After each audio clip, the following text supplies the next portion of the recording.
January 17th, 2022. Two seasoned climbers began their ascent into the heart of the Great Divide. In this world of vertical ice and shifting whiteouts, experience is a powerful tool, but it isn't a shield.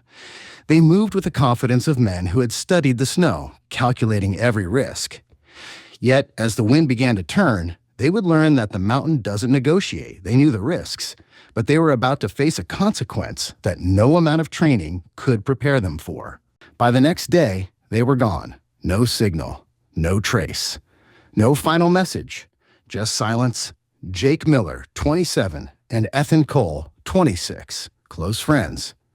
Adventure partners, the kind of people who didn't just hike mountains, they chased them. Over the past 3 years, they had completed multiple winter climbs across Colorado. Early mornings, frozen trails, thin air. They weren't reckless. They were confident. And confidence can look a lot like control. The plan for that day seemed simple. Reach a remote ridge near Mount Evans using a less traveled back route, the kind of route that avoids crowds but also avoids help. Before they left, they checked the weather. A cold front was expected later that afternoon. Wind, snow, low visibility.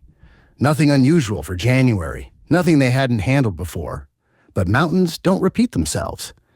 And weather doesn't follow expectations.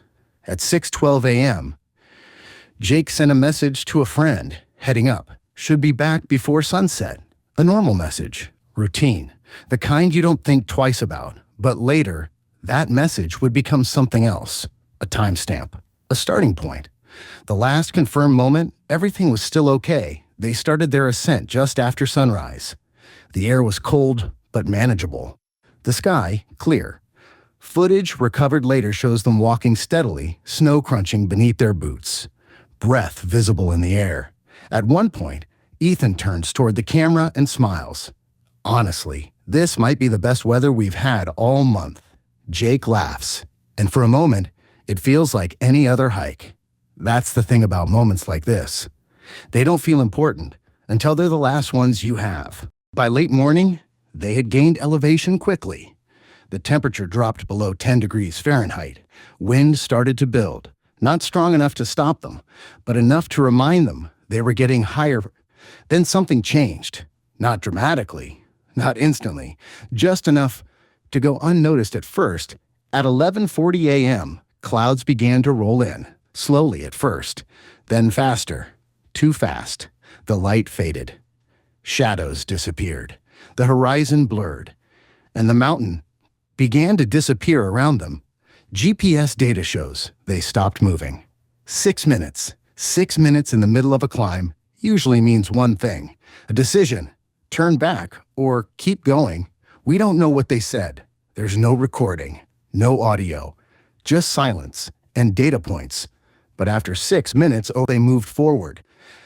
That moment was the turning point. At first, nothing seemed different. But within minutes, everything changed.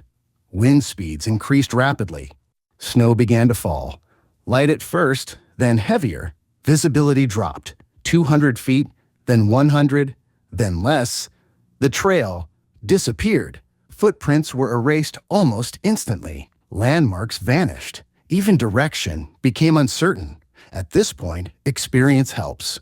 But it doesn't guarantee anything, because in a whiteout, even experienced hikers can get lost in seconds. Footage from Jake's phone captures this shift. The camera shakes. Wind howls through the mic. Snow hits the lens. Visibility almost gone. Ethan's voice cuts through the noise. Faint. Strained. We should head back. This isn't good. There's a pause. Jake responds, but the wind takes his voice. The words are lost. That clip ends abruptly. It's the last footage ever recorded. Somewhere beyond that point, they reached a narrow ridge. On one side, a steep drop into rocky terrain. On the other, a slope covered in snow. Underneath that snow, ice. Unstable. Hidden. Dangerous in clear conditions. Crossing it requires focus.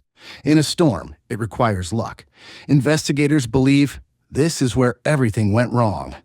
At approximately 12:40 p.m., Ethan stepped forward and slipped. Not a dramatic fall, not a scream, just a shift, a loss of balance. His foot hit ice beneath fresh snow. No grip, no resistance. And suddenly, as he was sliding toward the edge, Jake reacted instantly, dropping to the ground, reaching out, grabbing Ethan's hand. For a moment, it worked. The fall stopped. And in that moment, everything depended on one thing: grip. Jake pressed himself into the slope, trying to create friction, trying to anchor himself, but there was nothing to hold on to. The wind pushed against them. Hard, unforgiving. The cold numbed their hands. Reduced strength, reduced time. Ethan was hanging over the edge. Jake holding on. No ropes, no anchors, no backup. Just seconds. Rescue experts later explained that in conditions like these, holding on is almost impossible. The human grip weakens quickly in extreme cold, muscles fatigue, fingers lose sensitivity, and eventually they fail. We don't know how long Jake held on. Seconds? Maybe less. But at some point, something changed. Maybe his grip slipped. Maybe the wind shifted. Or maybe he made a decision. The next morning, search and rescue teams were deployed. The storm had passed. The sky was clear, calm, silent. From above, the mountain looked untouched, as if nothing had happened. Helicopters scanned the ridge. Ground teams followed GPS coordinates. Hours passed. Then they found something: a backpack, partially buried in snow. About 200 feet from the ridge. Inside, extra gloves, water, emergency supplies, everything they would need to survive, except each other. There were no footprints, no drag marks, no signs of struggle, no clear path leading anywhere. It was as if they had vanished. Search efforts continued for 3 days. Drones, thermal imaging, avalanche analysis, nothing. Eventually, the search was called off. Both hikers were listed as missing, presumed dead. The official explanation was simple: a fall from the ridge, severe weather, fatal conditions. But that explanation doesn't answer everything, because one question remains: in that final moment, what really happened? Did Jake hold on until he physically couldn't anymore? Or did he let go? Not out of fear, not out of weakness, but as a decision.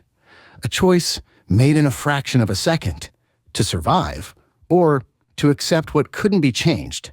We'll never know, because the truth didn't make it off that mountain, and maybe it never will. What we do know is this: it wasn't the storm, it wasn't the mountain, it was a moment, a decision made earlier that day to keep going when turning back was still an option. Because in places like this, there are no small choices. Every step matters, every second counts.